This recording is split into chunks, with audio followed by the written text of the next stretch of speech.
Hello guys, welcome to my channel. আমি প্রাচী। তো আবার একটা নতুন ভিডিও নিয়ে চলে এসেছি। ভিডিওটা অলরেডি পুরনো হয়ে গেছে, কারণ যখন আমি মামার বাড়ি গেছিলাম তো ওখান থেকে ডিরেক্ট আমরা দীঘা গেছিলাম। ওখান থেকে দীঘা প্রায় 45 মিনিটস অ্যারাউন্ড এরকম। তো দীঘা এসে আমরা প্রথমে মাঝ রাস্তা আগে খেয়ে নিয়েছিলাম, কারণ প্রচণ্ড পরিমাণে খিদে পেয়েছিল।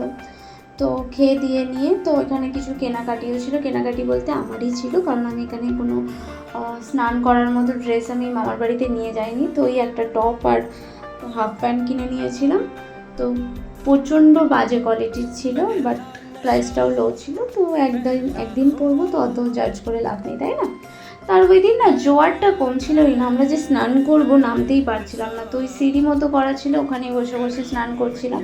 তাও স্নান করতে করতে আমাদের বিকেল 5টা বেজে গেছিলো।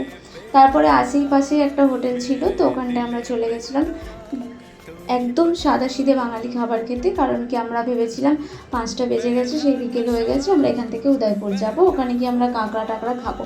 বাট কে কার কথা শোনে, কপালটাই খারাপ ছিল, আমার কপালে কাঁকড়া ছিল না সিরিয়াসলি। কারণ আমার প্রচণ্ড ভালো লাগে দীঘার কাঁকড়া খেতে, বাট এরকম একটা ওয়েদারে তো যাওয়া সম্ভব না। তো ভিডিওটা এই পর্যন্ত।